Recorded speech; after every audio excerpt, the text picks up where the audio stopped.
What's up, y'all? Thank y'all for joining my channel again.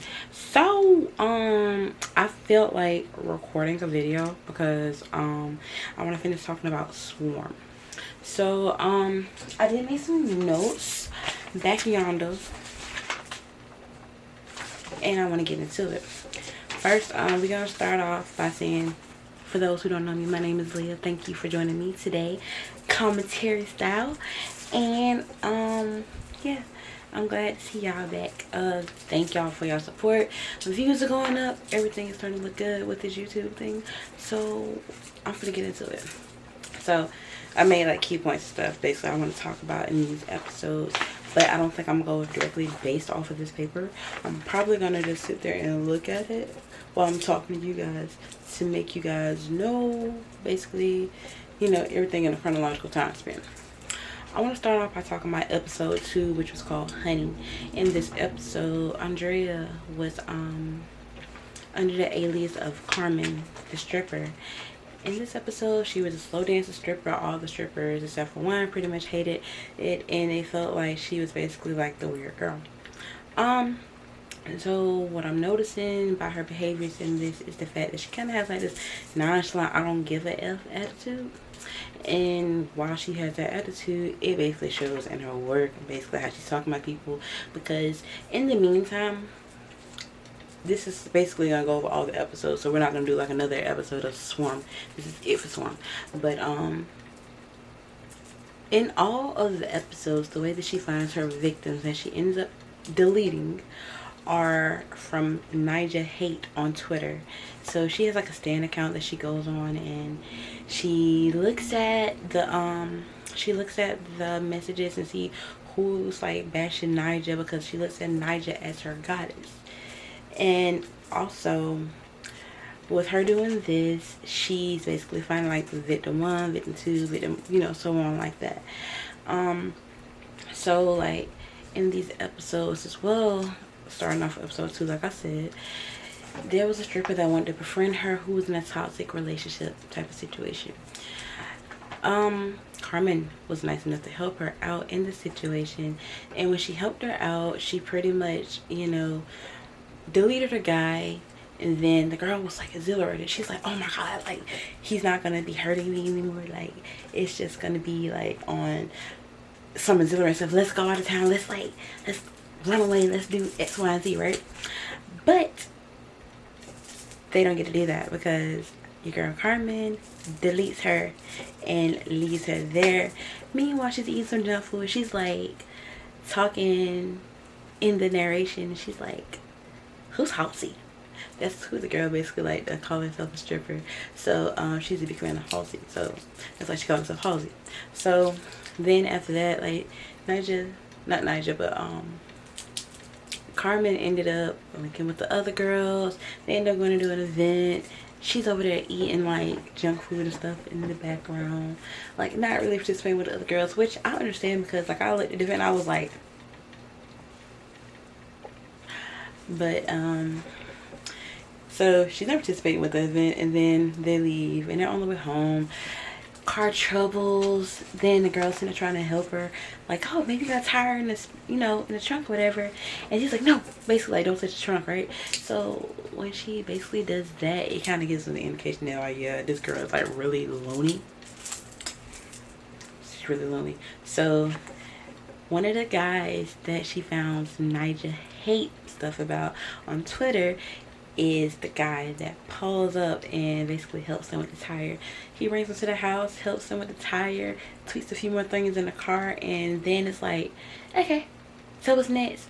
And then like they get ready to leave or whatever, and Carmen wants to go back in the house. This is when she wants to delete the guy, but the guy ends up putting up a fight, and then one of the other strippers deleted him with a pew pew. And when he got deleted, she left him high and dry.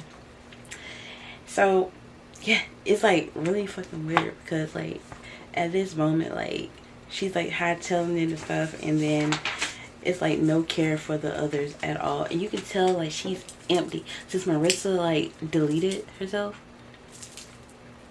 Everything has been empty. So The next episode, she finds another guy on the internet and basically deletes him, steals his stuff, eats his food, mopping the floor up in the blood. And you know, it was just like,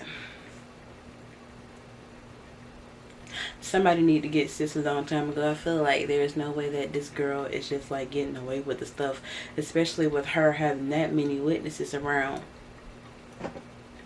So in this episode, I'm looking at my notes that she's looking for somebody named Alice because Alice was the one who she was originally looking for. But Alice actually got spared because I got water in the elevator that I thought would have been a cute love interest. But he ended up not getting to be a love interest because like she gave him just enough attention to steal his badge to get into the Niger show.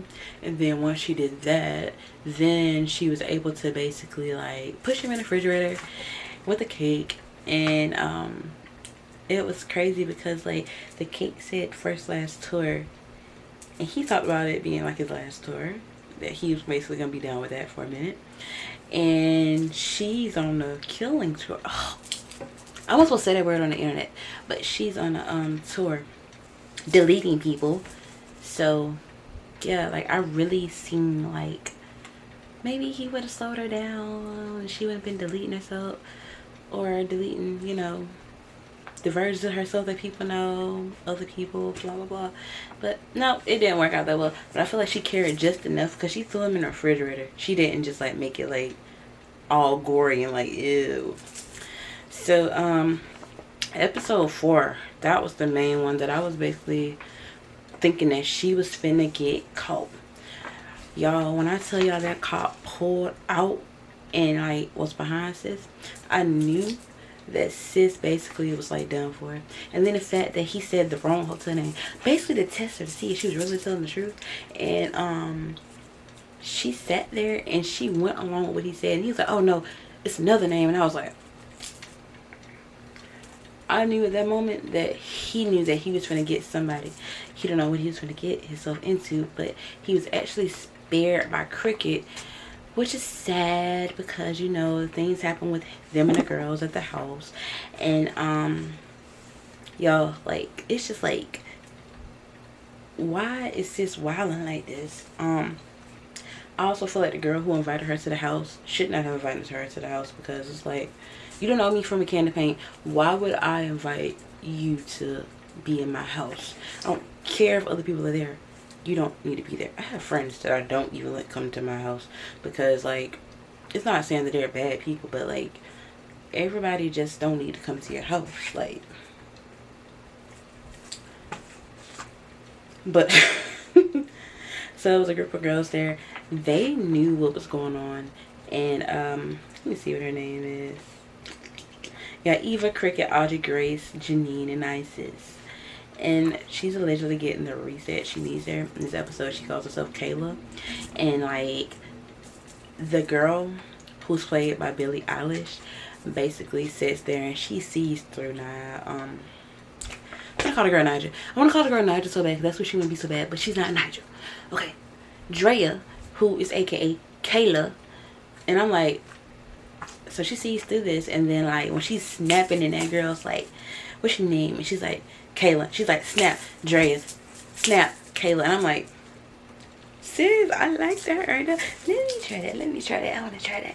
But anyways, I thought that was super interesting. And then, you know, like, if you were in a group of people and they're supposed to be having like therapy sessions, honestly, nothing is really personal. And then the fact that you harm somebody and called it like spilled milk, and it was like literally blood, like, what do you think is gonna happen?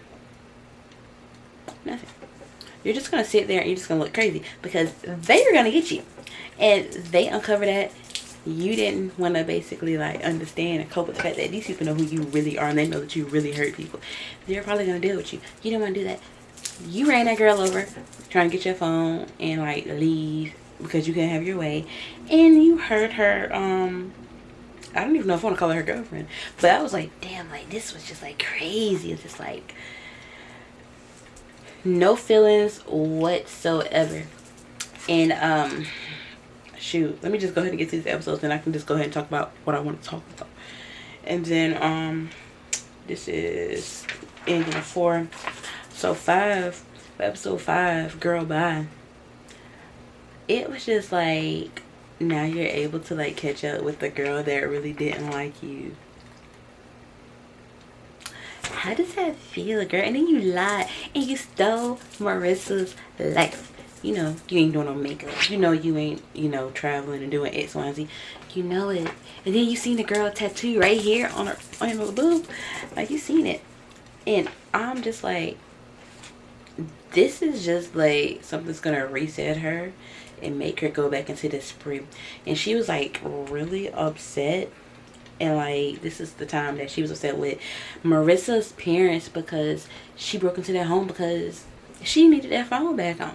So she was gonna point a pew pew at somebody, and it was just like, okay, so once you do that, what are you gonna do? If you just like,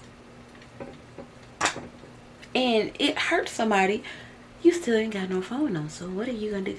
The bills still have to be paid, and then they're like gradually like, I'm assuming that this is before Marissa moved out, or maybe it's like, the stuff that they have left over from Marissa. Neither here nor there. But I just thought it was like really, really wow. Just like how her dad was acting, and then what struck out to me was like the dad was like, oh well, y'all, you took one thing from me anyways. And I'm like thinking to myself, I'm like watching these episodes, and I'm like, if the father said that, then Marissa really probably didn't delete herself. Marissa probably got deleted by Drea because Marissa was like in her feelings about the concert, no food in the refrigerator, blowing money on bills because y'all ain't got no money. She having to take up for the rent. She probably lost the job because you left the post, and it got ransacked at the work. I'm like, maybe she really did that because Marissa was originally invited to the concert for her birthday, but she was supposed to go to Atlanta, but she basically just gave the middle finger to that decision. She still went, and every time somebody disrespects Nigel, she delete them. Y'all tell me what y'all think. I think that's what it is, because it also ties into episode number 7 with the love interest when she turned into like Tony, and she was sitting there basically like in the whole blissful thing. I thought that maybe this is gonna be it, maybe in this episode she gonna be caught and all that stuff, and being the fact that she talking to Rashida now, or Rashida's basically like the family's only child, they love her so much, she loves them, and it's like, oh, this is just perfect, this is beautiful. Yep, beautiful, alright. Because apparently in this series, everybody liked Nigel's sister, and I'm assuming that, like, how this goes, I don't want to just like throw too many facts at her because it's like so open and vague. Like, nobody can like put like a closed fact to it. But Nigel gotta be like Beyonce. Her sister gotta be like Solange. Or probably Kelly Rowland, because everybody like Kelly too. But whatever. But yeah, so basically when she sat there and she deleted that girl, and it was just like so personal, because it wasn't like it was bloody, it was like with her hands, like her bare hands, and I'm like, ah. And then like when she went and like she started like she set her on fire, and when she did that, she realized them concert tickets was like in the pocket. Bro, sis was like, oh man, I done messed up. And then she deleted the scalper too, because like she just had to see it. So I was watching another YouTube video. I can't remember what his name was, but like he made me think, because like when he sat there and talked about this episode, I asked myself the same question that he asked us as an audience, right? Was episode 7, when she went to the concert, merely a hallucination after the cops got her, or was it reality? Because let me see what his name is, because I really want to give him the credibility that he deserves. So I'm gonna go ahead and I'm gonna click on my computer right quick. Y'all see it right there right quick. But yeah, I feel like he he opened up a lot. Because, like, I tell you, I was sitting there and I was like, bro, like, everything he's saying makes sense. I am you emergency, but it's spelled with the I. He brought up a lot of stuff because I was like, now I'm thinking a lot because I'm like, who is Detective Loretta? How does Loretta always said she has so many similarities in this? Is this a memory? Is this a hallucination?